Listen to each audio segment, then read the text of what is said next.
और सभी को आप सबका स्वागत है अपने YouTube channel Monika ma'am ji के अकेडमी में। आज हम डिस्कस करेंगे पंजाब हरियाणा चंडीगढ़ हाई कोर्ट पीओनो न्यू वैकेंसी 2024 का विस्तृत सिलेबस, यानी कि विस्तृत सिलेबस है। उसमें कौन कौन से टॉपिक ऐड किए गए हैं और कितने नंबर के आएंगे। और सबसे पहले बेस्ट चीज़ ये जानना ज़रूरी है कि पीओनो वैकेंसी है पंजाब हरियाणा चंडीगढ़ की, तो इसकी सैलरी कितनी है और बुक्स पढ़े तो कौन सी पढ़े और कैसे पढ़े और कितना पढ़े और किस तरीके से स्मार्ट स्टडी करें। चलो हम स्टार्टिंग करते हैं आज की क्लास से। सबसे पहले है कि हमारे की पंजाब हरियाणा चंडीगढ़ हाई कोर्ट पीओनो न्यू वैकेंसी 2024, इसका कि संपूर्ण यानी कि विस्तृत संपूर्ण सिलेबस है 2024 का। उसकी हम क्या कि डिटेल से उसका फुल डिटेल से हम डिस्कस करेंगे। आज का सिलेबस है। सबसे पहले देखें कि सैलरी इसमें क्या है कि पर मंथली कितनी रहेगी, आपकी रहेगी 25,000 रुपये क्या है कि आपकी पर मंथ सैलरी रहेगी। नेक्स्ट है हमारा कि टॉपिक कौन कौन से है कि पीओनो वैकेंसी है, इसमें कौन कौन से टॉपिक हैं और किस किस सब्जेक्ट से कितने क्वेश्चन पूछे जाएंगे। सबसे पहले हमारा है कि जनरल नॉलेज यानी कि सामान्य ज्ञान। सामान्य ज्ञान के कितने क्वेश्चन पूछे जाएंगे, लगभग 10 क्वेश्चन पूछे जाएंगे। कितने क्वेश्चन पूछे जाएंगे, 10 क्वेश्चन। नेक्स्ट है कि सामान्य जागरूकता यानी कि जनरल अवेयरनेस, इसकी क्या कि 15 या 20 क्वेश्चन के बीच में क्या क्या आपसे क्वेश्चन पूछे जाएंगे। फिर है करंट अफेयर के आपके 10 क्वेश्चन पूछे जाएंगे। और न्यूमेरिकल एबिलिटी, इसके कितने क्वेश्चन पूछे जाएंगे, 20 क्वेश्चन पूछे जाएंगे। नेक्स्ट है कि हम जानते हैं कि सामान्य ज्ञान में कौन कौन से टॉपिक आपसे पूछेंगे। तो सामान्य ज्ञान का हम सबसे पहला हमारा टॉपिक है कि भारत का इतिहास यानी कि भारत की हिस्ट्री और भारत के जितने भी आंदोलन हैं उनसे आपसे क्या कि एक क्वेश्चन तो आपका जरूर ही पुटअप होगा। नेक्स्ट है कि भारत का भूगोल यानी कि ज्योग्राफी। फिर है भारत का संविधान से भी आपसे एक क्वेश्चन जरूर ही पुटअप होगा। इसमें कोई ही रुकावट की जरूरत नहीं है कि इसमें एक क्वेश्चन तो आपसे जरूर ही पूछा जाएगा। नेक्स्ट है कि भारत की अर्थव्यवस्था और भारत के प्रमुख बंदरगाह, भारत के प्रमुख लोक नृत्य, नदियों के किनारे बसे हुए प्रमुख शहर यानी कि भारत की जो प्रमुख नदियां हैं उनके किनारे बसे हुए प्रमुख शहर कौन कौन से हैं, उन शहरों का नाम भी पूछ सकते हैं। और नदी का नाम देकर ये भी पूछ सकते हैं कि इस नदी के किनारे कौन सा शहर बसा हुआ है, या फिर शहर का नाम दे देगा तो कहेंगे कि ये शहर किस नदी के किनारे है। तो ऐसे क्या है कि आपसे 1 या 2 क्वेश्चन भी पूछ लिए जा सकते हैं। नेक्स्ट है कि भारत के प्रमुख विश्व धरोहर स्थल, फिर है कि भारत के प्रमुख राष्ट्रीय उद्यान, भारत के टाइगर रिजर्व है, भारत के प्रमुख रामसर साइट है और परिवर्तित नाम यानी कि कुछ शहर है कुछ स्टेट्स है उनके नाम परिवर्तित हो गए, कुछ जगह है उनके नाम परिवर्तित हुए। तो उनसे क्या है कि आपसे एक क्वेश्चन जरूर पूछा जाएगा, क्योंकि ये तो करंट जैसा ही हो जाएगा कि नए या पुराने नाम पूछेंगे। तो एक क्वेश्चन आपसे यहाँ पर भी पूछा जा सकता है। फिर है अंतर्राष्ट्रीय संगठन, फिर है प्रमुख पुरस्कार और प्रमुख राष्ट्रीय पुरस्कार, भारत के प्रमुख हवाई अड्डे, स्पोर्ट्स एंड गेम्स, स्पोर्ट्स और गेम्स से भी क्या है आपसे एक क्वेश्चन भी जरूर पूछ लिया जाता है। वैसे तो कहीं पर भी कहीं से भी क्वेश्चन पूछ सकते हैं, लेकिन जो इम्पोर्टेंट्स है भी कहीं इनसे भी एक क्वेश्चन जरूर ही पूछा जाता है।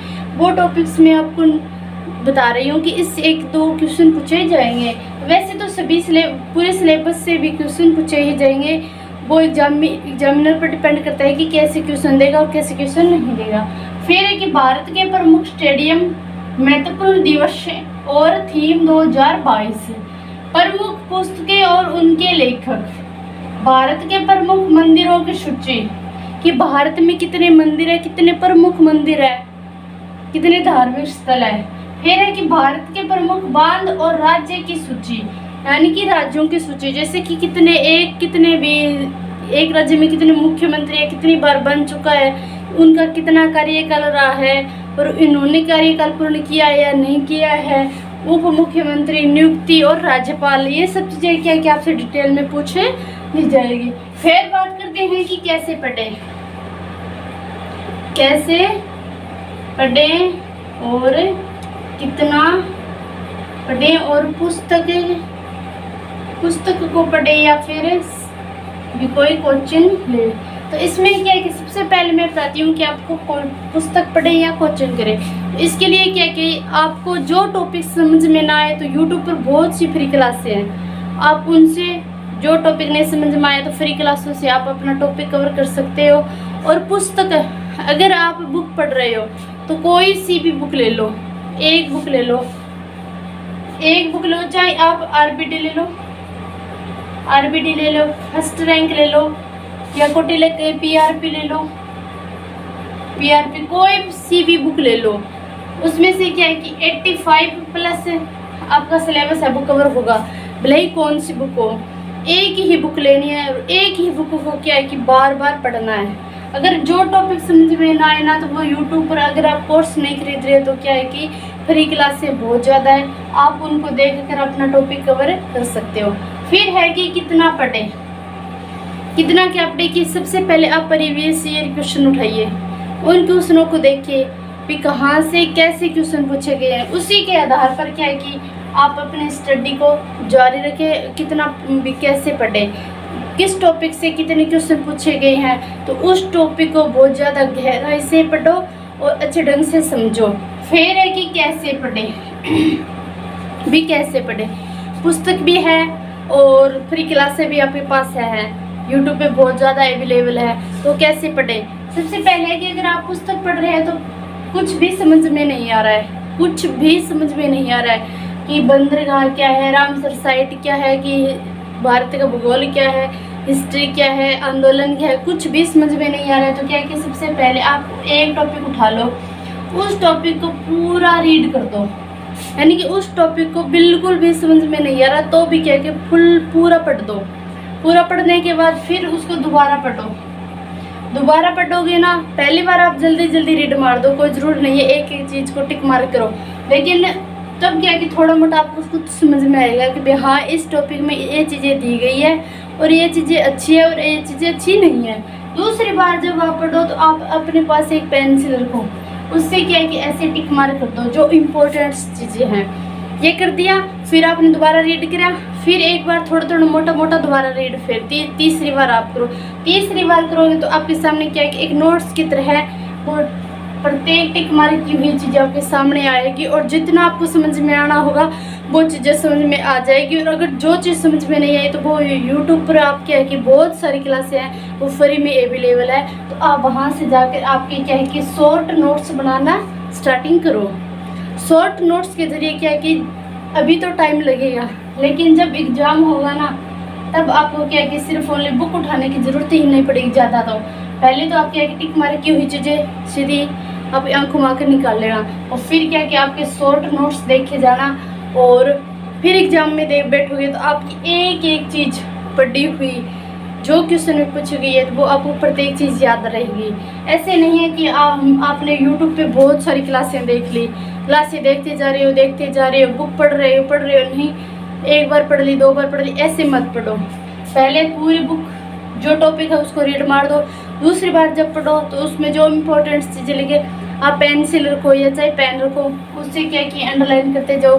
तीसरी बार जो इम्पोर्टेंट चीज़ें हैं उनको आप देखो, और फिर उसमें से कुछ चीज़ें आपको समझ में ना आए ना तब आप यूट्यूब पे फ्री क्लास हैं उनको देखो, और जो भी टॉपिक के अंतर्गत अच्छे ढंग से नहीं बताई गई है उन भी टॉपिक्स की जो भी इम्पोर्टेंट्स महत्वपूर्ण तथ्य है उनको क्या कि एक रफ कॉपी में या एक आप भी इंडिया जीके की क्या कि एक बुक भी नोटबुक ले लो, उसमें क्या कि आप जिस टॉपिक को पढ़ रहे हैं तो उस टॉपिक के महत्वपूर्ण तथ्य है वो उनको लिख लो।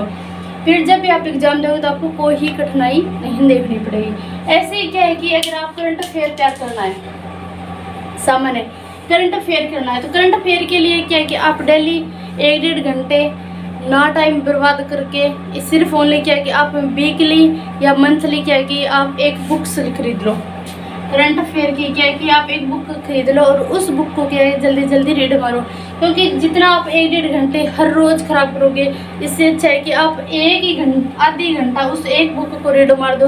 प्रत्येक दिन पर डे उस बुक को रीड मारोगे ना तो वो बुक अच्छे ढंग से याद हो जाएगी, ना कि आपको यूट्यूब पर हर रोज़ पर डे 1-1 घंटे 2-2 घंटे क्लासें लगाई हुई याद नहीं रहेगी, लेकिन उस बुक से क्या पता 2 क्वेश्चन है, 5 क्वेश्चन, 10 क्वेश्चन टोटल कितने हैं कि आपके 10 ही क्वेश्चन पूछे जाएंगे। अगर उस बुक से 5 क्वेश्चन आ जाते हैं तो भी क्या है कि आपके सिर्फ ओनली आपका टाइम ही बचेगा, क्योंकि टाइम तो इन चीज़ों में आपको देना पड़ेगा।